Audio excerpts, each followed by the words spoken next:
We came this far without experiencing a speck of trouble with the savages. Now, we may well be fighting for our lives at the next blink of an eye.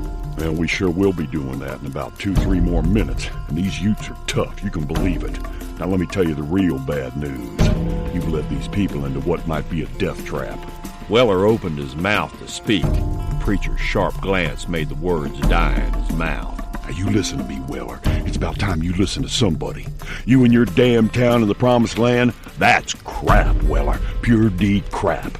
We're in trouble, man. We're cut off, we're alone, and there ain't no help coming our way. None.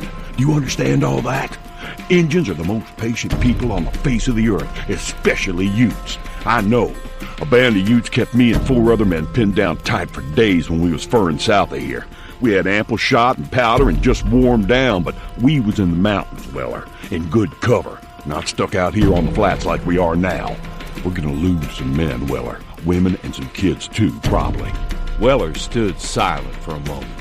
His gaze shifted from Preacher to the unknown that lay waiting in the darkness outside the ringed wagons. I was told that the trail west would soon move to the north, to the area we hoped to settle. I was assured of that move. Why should the trail move north? It's been used for years right where it's at. Further on, it's the only logical way through the Rockies. Mr. Sutherland... I knew it. I knowed it had to be him. I was right. Look, I'll tell you about it later, if we live through the night, that is. Now go on back to your post, Weller. They're about to rush us. Move, man, move. Weller vanished into the canvas-ringed circle of night, moving swiftly back to his post. Preacher turned all his attentions to the vast expanse of dark that lay before him. The Utes would be very close now.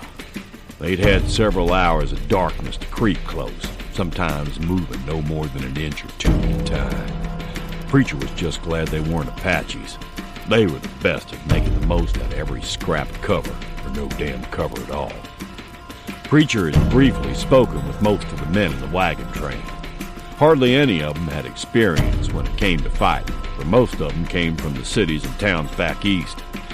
There were a few who came from rural areas and knew something about fighting, but only a couple had had actual combat experience, having fought back with Jackson in the War of 1812. But fighting Indians was a tad different from fighting the British, who for the most part just stood all in a line and let you cut them down. The U.S. Army wasn't much better. Dumbest damn way of fighting Preacher'd ever seen.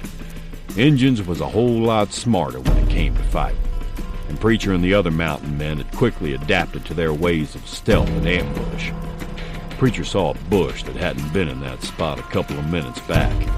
He lifted his rifle to his shoulder and sighted in. The bush moved a few more inches.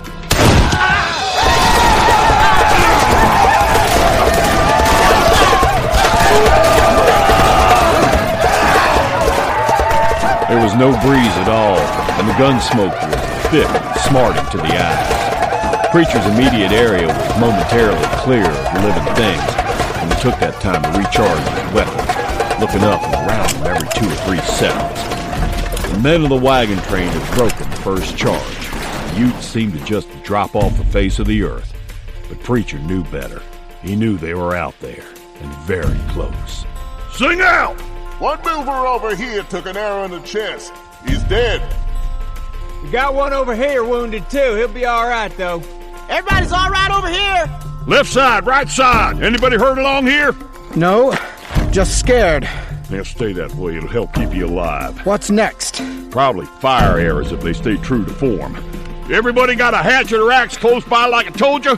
We might hand to hand before this is all over. And brothers, them Utes is good at that. Don't play around with them. Just whack off anything in reach. Arm, hand, head, anything at all. I don't know that I can do that. You want to have your hair jerked off and live long enough to see your wife and daughters raped? No. Then you'll do it. Yonder comes the fire arrows. Grab the buckets and stand ready. Let the women handle the water buckets. Every man stay with his gun. Preacher knew from experience that a rush would follow the fire arrows. The Utes, among other tribes, had quickly learned that movers would drop their guns and grab up buckets of water in an attempt to save their possessions. Get water on that wagon! The women began tossing buckets of water on the canvas of a wagon.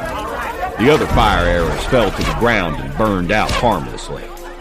They came. Some of them mounted, others running on foot, waving war axes and holding decorated lances. Fire, goddammit! Don't let him get inside the circle! A warrior jumped his horse inside the circle, leaped off and landed right on top of Preacher. The brave lost his war axe and scrambled for it. Preacher and the youth rolled around on the ground until Preacher smashed the buck's head with the butt of an empty pistol. Preacher leaped to his feet, grabbing for his last 2 charged pistols. More canvas had been set ablaze, and the wind had picked up, fanning the leaping flames that highlighted a frantic life and death struggle amid the circle of wagons on the plains. A woman was smashing a brave's bloody head in with what remained of a wooden bucket. Several movers were locked in hand-to-hand combat with Ute warriors. Preacher spun around to see a brave was running toward Weller, his axe raised to crush Weller's head. Preacher shot him, and the brave stopped in his tracks and stumbled forward, landing on his face. Weller looked at Preacher and nodded his thanks. Reload! Right now, before you do anything else. Preacher left his post and walked toward the area where the kids and a few women were located in the center of the circle.